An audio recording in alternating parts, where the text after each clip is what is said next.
আজ 10 দিন হলো মা চলে গেছে পৃথিবীর মায়া কাটিয়ে অমৃত লোকে। তার শেষ কৃতকার্য হবে। বাড়িতে লোকজন আত্মীয় স্বজন আসবে। অফিস থেকে তো ছুটি দিয়েছে, হাতে তেমন কাজও নেই, তাই নিজে দাঁড়িয়ে থেকে কাজের তদারকি করছে আবির। দাদাবাবু, আপনাদের ওই পেছনের কর্নারের ঘরটাও বৌদিমণি পরিষ্কার করতে বলেছেন, কিন্তু ওটা তো বন্ধ। হ্যাঁ চলো, আমি খুলে দিচ্ছি বলে আবির ঘরটা খুলে দিল। এটা মায়ের ঘর। বয়স হয়েছিল, তারপরে চলাফেরা করার ক্ষমতা হারিয়েছিল, বড্ড নোংরা করত।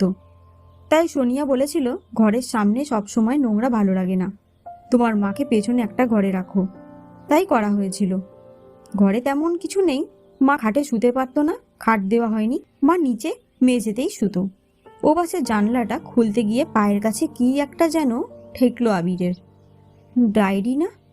হ্যাঁ, ডায়েরি তো, মায়ের ডায়েরি মনে হচ্ছে। ডায়েরিটা তুলে একটা চেয়ার টেনে নিয়ে বসলো আবির। ডায়েরির পাতা উল্টাতে উল্টাতে আবিরের মনে পড়ল, কি সুন্দর হাতের লেখা ছিল আমার মায়ের।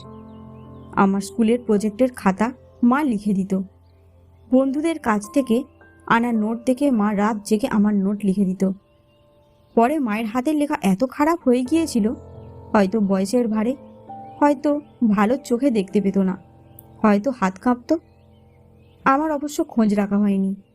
মায়ের লেখাগুলো দেখতে দেখতে একটা পৃষ্ঠায় এসে থমকে গেল আবির। এগুলো কি লিখেছে মা কাঁপা কাঁপা হাতে? বাবু, আজ তোর জন্মদিন।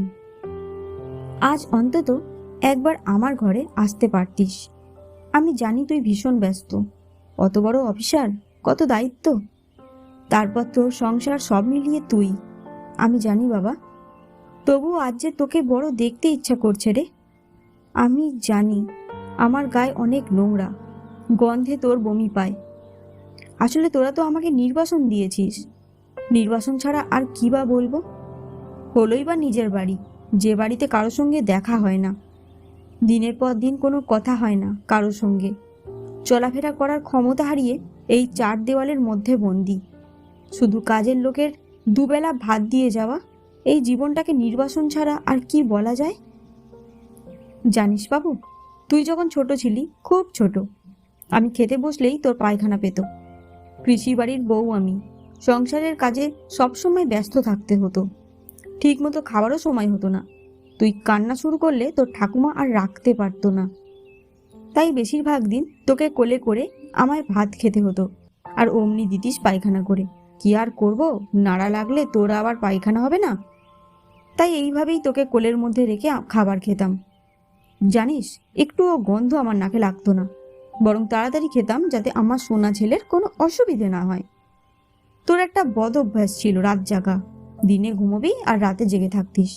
সারাদিনের কাজের ধকল আর রাতে না ঘুমোতে পারা, তোর সাথে জেগে রাত কাটানো দিনের পর দিন, তবুও মনে ক্লান্তি আসতো না জানিস। তোর মুখের দিকে তাকালে সব কষ্ট কেমন মুছে যেত। তোর বাবার সামান্য রোজগারে আজকের এই এত বড় অফিসার হয়তো তোকে বানানো সম্ভব হতো না। সংসারে কার্পণ্য করে, কোনো বিলাসিতা না করে তোকে মানুষ করার সেই আমার অদম্য জেদ। সংসারের কাজের ফাঁকে রাতে তোর পড়ার সময় তোরই পাশে বসে হাতের কাজ করছি 2টো পয়সার জন্য, তোর একটা টিউশন খরচ জোগানোর জন্য। তুই দেখেছিস তো। তারপর যখন একটা একটা করে আমার গয়নাগুলো বিক্রি করে দিলাম, তখন তুই অনেক বড়, আমাকে জড়িয়ে ধরে বলেছিলি, মা আমি তোমাকে হীরের গয়না বানিয়ে দেব। এক অজানা আনন্দে সেদিন চোখের জল আর বাদ মানছিল না আমার। কিন্তু বিশ্বাস কর বাবু, শুধু আমি কেন, পৃথিবীর কোনো মাই সন্তানের কাছ থেকে দামি গিফট চায় না, চাই একটু ভালোবাসা, একটু স্পর্শ, চাই সন্তানের ছোঁয়া। আজকে খুব দেখতে ইচ্ছা করছে রে তোকে বাবু, যদি একবার আমার ঘরে আমার কাছে আসতিস। সেই ছোটবেলার মতো তোকে একবার বুকে জড়িয়ে ধরতে খুব ইচ্ছে করছে। তুই না হয় স্নান করার আগেই আসতিস, আমার এই নোংরা হাত দিয়ে তোকে না হয় একটু ছুঁয়েই দিতাম, একটু আদর না হয় করে দিতাম, তারপর তুই ভালো করে দামি শ্যাম্পু বডি ওয়াশ মেখে স্নান করে নিতিস। দিন চলে গেল, রাত হয়ে গেল, রাতও চলে যাবে, তুই এলি না। ভালো থাকিস বাবা, ঈশ্বর যেন তোর মঙ্গল করে, তোর দীর্ঘায়ু কামনা করছি। শুভ জন্মদিনে এই শুভ কামনা রইল। ইতি আশীর্বাদক মা। ডায়েরিটা বুকের মধ্যে জড়িয়ে ধরল আবির। চোখের জলে ভরে উঠল চোখের পাতা। কি ব্যথায় টনটন করে উঠল বুকের ভেতরটা। মনে মনে শুধু বলল, মা যে ভুল আমি করেছি তার হয়তো কোনো ক্ষমা হয় না। যদি পারো আমাকে ক্ষমা করে দিও। আজ মনে হচ্ছে আমার এই সব কিছুর বিনিময়ে যদি একবার শুধু